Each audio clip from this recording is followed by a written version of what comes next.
Good morning. Great to be back at our Crime Analysis Center. I had just an extraordinary visit, a reminder of how technology can make a real difference in saving lives. And what we've created here, along with our other centers across the state, is a place to have connectivity. There are 11 counties that are doing work right here. I saw people from sheriff's offices and police and federal agencies and local counties that are in a room, all sharing information and collaborating in a way that has never happened before. And we're going to talk today about what results are occurring from that kind of collaboration, which I'm really proud of. First, I want to thank our Mayor, Kathy Sheen. You'll be hearing from her in a couple of minutes. And we're just so proud of what has happened in the city under your tenure, the growth, the fact that we're making some real good progress in driving down crime, which I know is one of your top priority as well. So I want to thank Mayor Sheeran for all she does. Chief Brendan Cox, these are high-stress jobs, and they're not for the faint of heart. But you have been a strong leader through some challenging times, and now we're able to see clearly on the other side. You know, the numbers are bearing out some incredible developments. I want to thank every member of the police department here. We have our Sheriff, Craig Apple. Thank you, Sheriff, for all you do, keeping the county safe. Our District Attorney, Lee Kinlan, Albany County, making sure that when people commit crimes that there are consequences and that the justice system truly works. My partners in government, Assignmember John McDonald and Assignmember Gabriela Romero, who I see on a daily basis, it seems. We're always doing events together, but they're true leaders and making a real difference here as well. Look forward to welcome and serve with our Mayor-elect Dorsey Appeliers from the City of Albany. I have to give a special shout out to Joe Popcom, the Executive Deputy Director of DCJS, and it is his voice that is bringing so many ideas to us and how we can always never rest on always push the bar even higher, and I appreciate what he does for us. And Todd Weiss, who's the director of this Capital Region Crime Analysis Center. I'm proud to stand here with all these people who are dedicated to one purpose, which is to make sure that people in our communities are safe.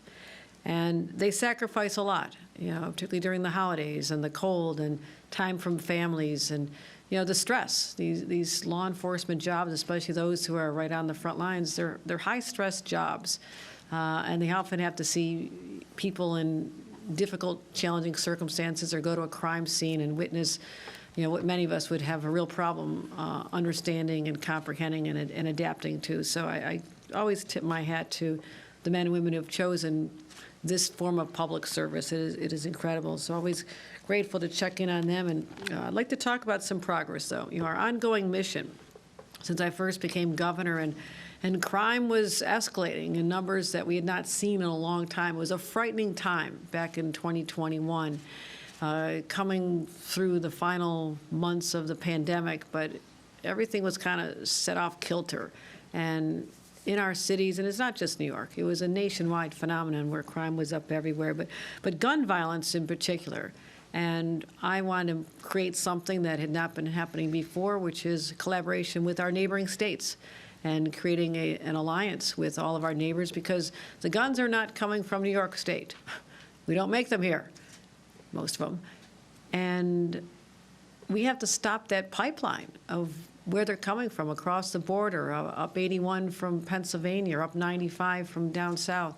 And we saw that if we could have a stranglehold of the gun trafficking coming in from other states, we could protect our citizens even more and our residents even more. So we focused on that. Those meetings continue. It is first in the nation. I've encouraged other governors to foster the same kind of relationships. But today we're focusing on the localities here in New York that participate in the GIVE program, the Gun Involved Violence Initiative. And we've partnered with more than 24 police agencies. And as I mentioned, the gun crimes are down to record lows. And if you had asked me a few years ago if I'd be able to say that today, I would have said, I'm not sure, because the trend was going upward. How you go from an upward trajectory to now having record lows is something we want to talk about today. So let's talk about how far we've come. The number of shootings with injury nearly doubled in 2021 when I first took office, doubled from 2 years earlier. So crime was very much on everyone's minds. Doubling of crime, doubling of shootings with injury. So we made it our top priority. What do we have to do? We had to change some laws. Some of the laws that need to be changed in the legislature were important. It's now having an effect that's important. We have to hold more criminals accountable and end that whole cycle of people in and out of the criminal justice system without consequences. And changing now more recently even our discovery laws, which resulted in so many cases being dismissed on just obscure technicalities, which were shocking. And also bringing resources to the table. You know, law enforcement had not been funded at the levels I believed was appropriate. I spent 14 years in local government. We had very little help from the state government to fund our police department, and I was responsible for hiring chiefs of police and interviewing individuals who wanted to become members of our police department. So I was very involved in this at the local level, but we never could look to Albany for any kind of sizable support. It just wasn't there. And I knew this coming in as governor, and I wanted to change that dynamic radically, and we have. We funded police and public safety now at record levels, $3 billion over the last few years. That is staggering. But every dime has gone to a purpose that I consider so worthy. And what is it using? I've been going all over the state, from Long Island up to Buffalo, to see exactly how they're using the money we've deployed. They're equipping our officers with the best crime-fighting technology, whether it's license plate readers or whether it's in-vehicle computer systems that connect to others, whether it's the drone technology. I have seen everything, and state-of-the-art efforts to use all the tools that are out there but are very expensive, that police departments all want to have, but they're beyond their reach and their budget. So that's where the state steps in and says, listen, this is important, we're going to get it done, and we're going to support you financially. But also strengthening our network of crime analysis centers, which is where we are today, as well as bolstering our anti-violence organizations, our local boots on the ground community organizations that sometimes have members who've been through the system themselves, and they have a story to tell. They are the trusted people that can go into a community and talk to young people about finding a different path in their lives and not going down the path that they had gone on. So that is a powerful tool that we use in all over the state, and I'm really proud of the work they do there as well. And we more than doubled the funding to the GIVE initiative, and that expanded to 8 additional police departments, 4 more counties. So we now provide funding to 28 law enforcement agencies in 21 counties. As I mentioned, that can help hire more personnel, pay for overtime, enhance the training.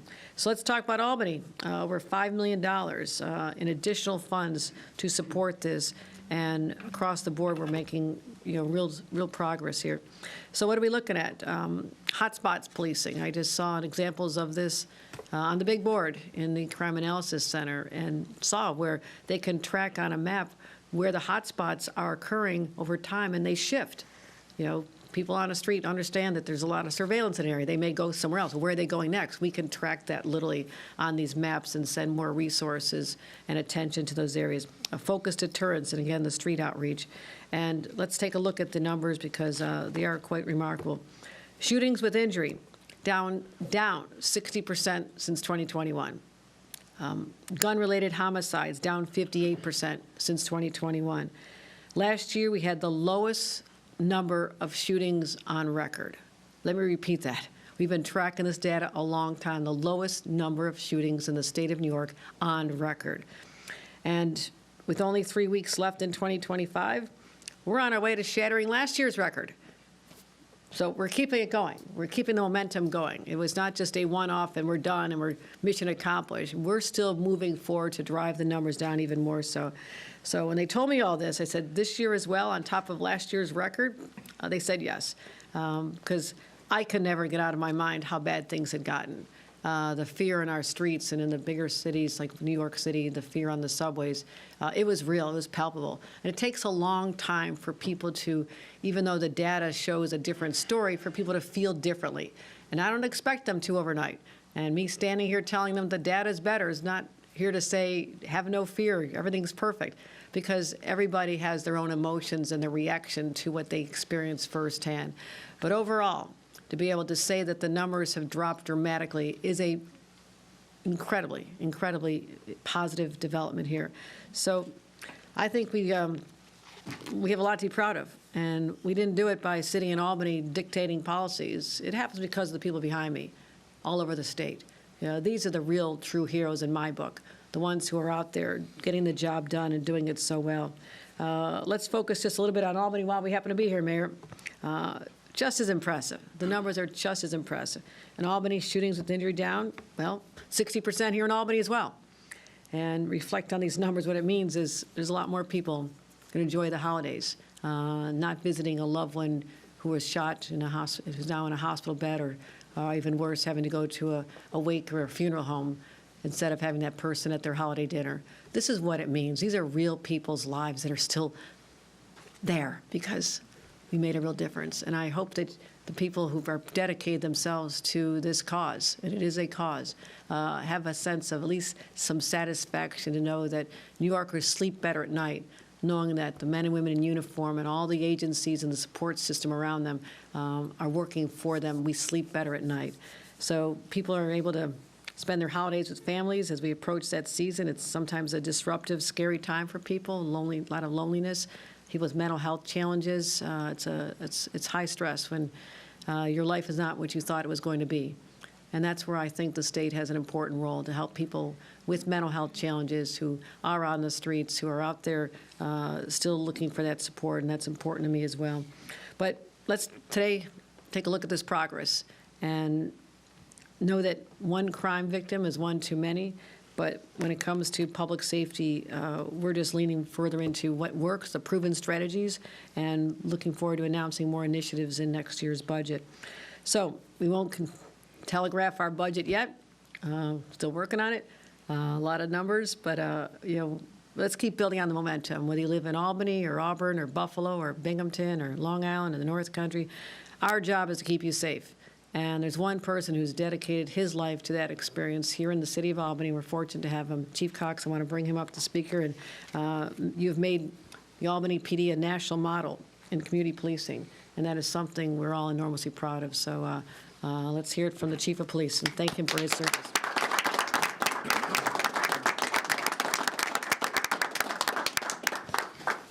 Thank you, Governor. I can't thank the Governor and her team enough. This is about partnerships. The only way that we can ultimately drive down crime, the only way we can ultimately make the public safe is to have partnerships. If we try to live out on an island by ourselves, we're not going to get the work done. The reason why we ultimately have a community policing philosophy within this city, not just within this police department, within the city, is because we've heard from the public, we've heard from our partners that we ultimately need to do this together. We need to solve problems.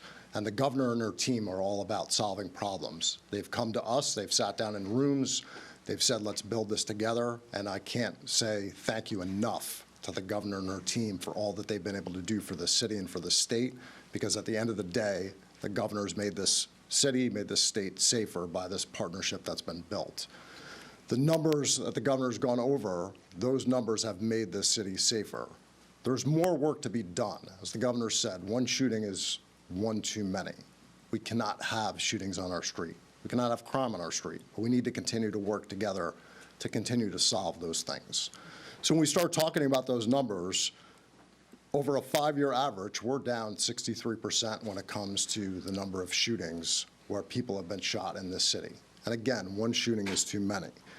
That partnership is a partnership between the state, county, and local agencies.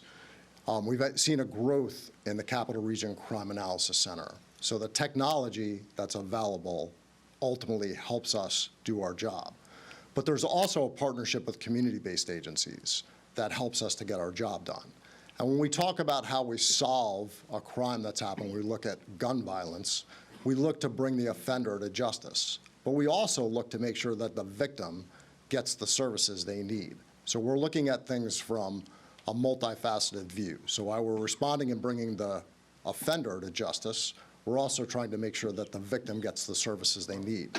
The funding that comes from the Gun-Involved Violence Elimination Initiative helps us to do both. It helps us to work with our partners that are standing here today and community-based partners to make sure that not only are we dealing with the offender, but we're also making sure that the victims, their families, and the community get the services that they need. So we need to continue to do that. I also want to make sure that I recognize the never-ending perseverance of the women and men of this police department, because without them, we could not do what we do. They come to their place of employment here every single day, and they just sacrifice everything that they have to make sure that this community is served, and served extremely well. They make sure that they bring offenders to justice, and they make sure that victims are served in every facet that they need. So I can't thank them enough. Without them, we could not do what we need. What we will continue to do is have a four-pronged approach to how we address things here. We will continue to look at enforcement, because we need to ultimately bring offenders to justice, but we will also look at deterrence, education, and prevention, because we need to make sure that we address things before they happen. And deterrence, education, and prevention are the things that we need to do. And I thank the state for the support they give, because without the state and without that support, we would not be able to do those other three prongs. We would just be caught up in a cycle of continuing to try to catch up through enforcement, and that is a never-ending loss by trying to do that. So thank you. I'm going to turn things over to the mayor now for her remarks. Thank you, Chief. And thank you, Governor. This investment would not have happened without your leadership. And one of the things that law enforcement needs is the tools to get the job done. And as times have changed, and as the ability for criminals to bring guns into our community and the methods for them doing that has changed, as people are able to order parts and assemble guns, these are all things that have really transformed the tools that we need in order to do the job. And so, Governor, you have understood that and given us the tools that we need to get these results. And I joined a number of mayors in Baltimore a couple of years ago with Mayor Scott. When you think about Baltimore, more than 300 homicides every year, year after year. He had to beg his governor to help fund GIVE. He had looked out at communities, particularly New York State, had invited a number of mayors from New York State to come and talk about what was working here. And he had to beg for the resources to get that done until he got a new governor. And now he really has those resources and is driving that down. But the mayor of Allentown, Pennsylvania, and I were at this conference, and we looked at each other and said, in communities the size of Albany and Allentown, we know the story behind every homicide. We're small enough. We know the families. We know oftentimes what might have started a dispute, whether it be a domestic issue or just a beef between groups of people. And so we live it, we see it. And so when we say any shooting is one shooting too many, those of us who are here at the local level, particularly in a city the size of Albany, we know that, because these are folks that we see in our community, in our churches, in our grocery stores. And so to see the community be able to look at the resources that we've been able to bring to their neighborhoods to keep them safe is something that they really can feel, that they see that and understand that that comes from a deep sense of caring about communities. And under Governor Hochul's leadership, we've had that. And so this doesn't happen by accident. It happens because of the incredible work of law enforcement. But if we don't give them the tools that they need, it makes their jobs a lot harder. You've given them the tools that they need. You will continue to invest in them, and we will continue to work towards safer communities. So thank you for your All right, leadership. thank you, Mayor. Appreciate you.